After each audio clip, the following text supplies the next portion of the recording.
YS ముఖ్యమంత్రిగా దాదాపు 6 సంవత్సరాలు చేశారు కదా. ఇప్పుడు రేవంత్ రెడ్డి గారు కూడా ముఖ్యమంత్రిగా చేశారు.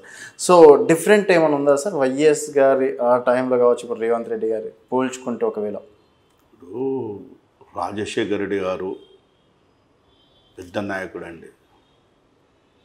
అతను సంపూర్ణంగా 5 సంవత్సరాలు పైచిలకు రాష్ట్ర ముఖ్యమంత్రిగా చేయడం జరిగింది. వచ్చిన ఒక 5 నెలలు 6 నెలలు వాళ్ళు కూడా కొద్దిగా ఇబ్బందులు పడ్డారు ప్రభుత్వం నుంచి. పూర్తిగా సంపూర్ణంగా చేసిండు కాబట్టి అతను ఒక ఉన్నతమైన భావాల వ్యక్తి. ప్రజలకు అందుబాటులో వచ్చిన ఆ రోజుల్లో ఎవరు చేయని పని, ఆరోగ్యశ్రీ కానివ్వండి, ఫీజు రింబర్స్మెంట్ కానివ్వండి, రైతులకు రుణమాఫీ కానివ్వండి, ఫ్రీ కరెంట్ రైతులకు కానివ్వండి, తన పాదయాత్రలో ఎన్నో చెప్పడం జరిగింది. అవన్నీ కూడా చేయడం జరిగింది. అప్పుడు తను ఒక పెద్ద నాయకుడిగా వెలగడం అయింది. రేవంత్ రెడ్డి గారు కూడా వచ్చి 6 నెలలు 7 నెలలు కాలేదు, సంపూర్ణంగా ఇంకో 3 ఏళ్ళు 4 ఏళ్ళు చేస్తే అప్పుడు మనము ఆ నాయకుడికి ఈ నాయకుడికి మనం పోలిక చెప్పగలుగుతాం. వచ్చి 6 నెలలే అవుతుంది. అంటే గట్స్ ఉన్నాయంటారా రేవంత్ రెడ్డి? గట్స్ ఉంటాయి. గట్స్ ఉండేపటికైనా కదా ఇప్పుడు రైతులకు 7 లక్షల కోట్ల అప్పు పెట్టుకొని, ఎన్ని కోట్ల అప్పు మనం? 7 లక్షల కోట్లు. 7 లక్షల కోట్ల అప్పును కూడా తెలంగాణ ప్రభుత్వాన్ని అటు సంక్షేమ ఫలాలు ఇస్తున్నారు, ఇటు ఆర్థిక విధానాన్ని పెంచుకుంటున్నారు, ప్రభుత్వాన్ని నిలకడగా నడుపుతున్నారు.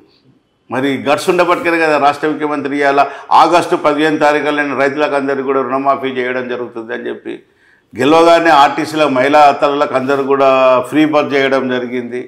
మరి అదేవిధంగా ఆరోగ్యశ్రీ గతంలో లేకుండే ఇప్పుడు 10 లక్షల రూపాయలు ఆరోగ్యశ్రీ కూడా చేయడం జరిగింది. 30,000 ఉద్యోగాలు కూడా ఇవ్వడం జరిగింది. గట్స్ లేకపోతే రాష్ట్ర ముఖ్యమంత్రి వరకు కాదు కదా. వైఎస్ రాజశేఖర రెడ్డి 5 ఏళ్ళు మనం సంపూర్ణంగా చూసాము. రేవంత్ రెడ్డి గారు కూడా 6 నెలలు అయింది కాబట్టి ఇంకా మన టైం ఉంది. అప్పుడు మనము ఎవరు గొప్ప అని లేకుంటే ఎవరు గట్స్ ఉన్నాయనేది మనం, కానీ ఇప్పటికైతే ఆ రైట్స్లో రాజశేఖర రెడ్డి గారిని ఒక విజన్గా తీసుకోవడం, తనకున్న ఆలోచన విధానంతో ముందుకెళ్తున్నాను. ఓకే అండి. అండ్ మీ కార్పొరేషన్ చైర్మన్లో ఇప్పుడు ఏ కార్పొరేషన్ చైర్మన్లో అడిగినా అప్పులు ఉన్నాయి అన్నారు. సో మీ కార్పొరేషన్ చైర్మన్ అయినా బాగానే ఉందా? పర్లేదా? బీఆర్ఎస్ ప్రభుత్వం టోటల్గా చైర్మన్లోనే కాదు, ప్రభుత్వంలోనే అప్పులు చేసిపోయింది. ఏ శాఖలో పోయినా అప్పులే ఉన్నాయి. ఎలక్ట్రిక్ శాఖలో పోతే అప్పులే ఉన్నాయి.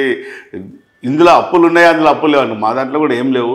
టోటల్గా ఇప్పుడు ఒక 200 మంది కాంట్రాక్టర్లకు బిల్స్ ఇచ్చేది ఉందని అంటారు. ఒక 500 కోట్ల బాకీ ఉందని చెప్తారు వాళ్ళు.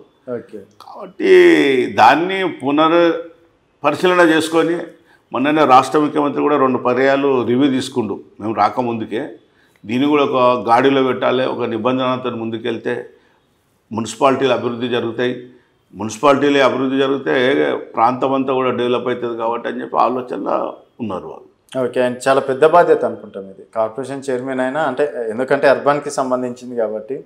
సో సంపూర్ణంగా ఏంటంటే పార్టీ ఆర్గనైజేషన్లో పనిచేసినాం కాబట్టి. ఇంకోటి, నేను పబ్లిక్ ఎలక్టెడ్ పోస్టులలో ఉన్నా, పంచాయత్ సెక్టర్లలో పనిచేసినాం కాబట్టి అర్బన్ డెవలప్మెంట్ కూడా నాకు మ్యాక్సిమం అన్ని విధాల హాంగులతో తెలిసిన శాఖనే ఇది. నాకు ఏం పెద్ద ఇబ్బంది పడాల్సినంత అవసరం ఏం లేదు.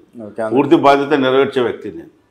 ఎందుకంటే పంచాయతీ వ్యవస్థలో 35 సంవత్సరాలు మా కుటుంబమే సర్పంచ్ చేయడం జరిగింది. అంటే ప్రజలకు అంత దగ్గరుండు, ప్రజల అవసరాల కోసం కానీ ప్రజల అందుబాటులో ఉండే నాయకులము కాబట్టి ఈ వ్యవస్థలో ప్రజలకు సేవ చేయాల్సిన అవసరం కూడా ఉంది. మున్సిపాలిటీలో చేయగలుగుతాం. సో రేపు స్థానిక సంస్థల ఎలక్షన్స్లో క్లీన్ స్లిప్ అయితే తప్పకుండా అవుతుందండి.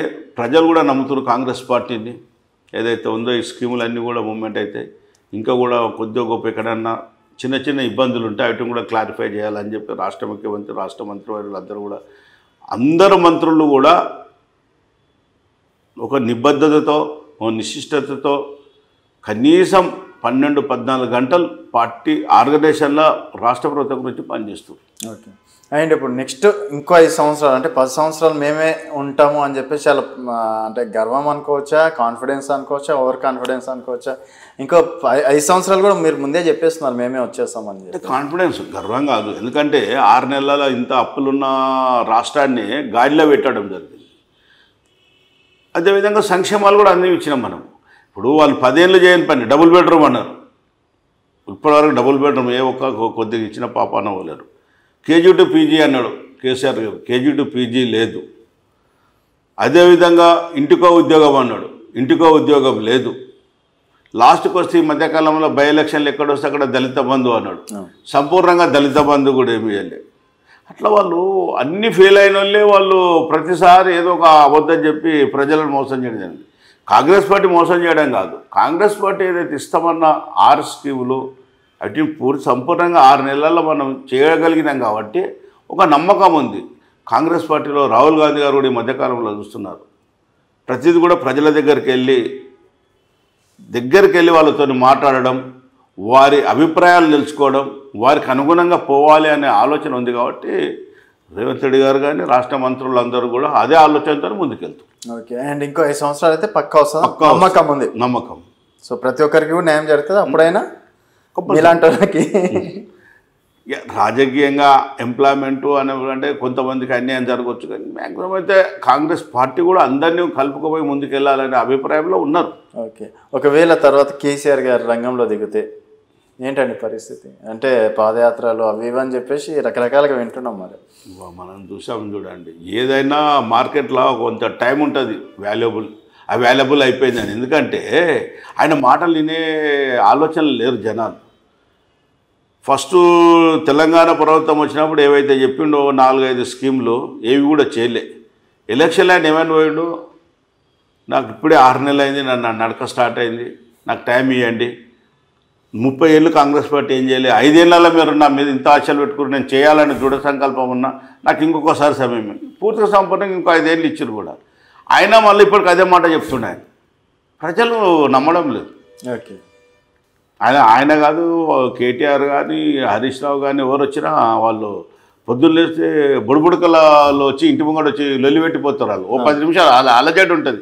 అలజడి అయినప్పుడు ఇంట్లో వాళ్ళందరూ లేచి కూర్చుంటారు. తిరాడు పోయినాక వారి పనులు వాళ్ళు అట్టనే వాళ్ళు రాష్ట్రంలో ఆ పని తప్ప ఇంకా మిగతాది ఏం చేయడం.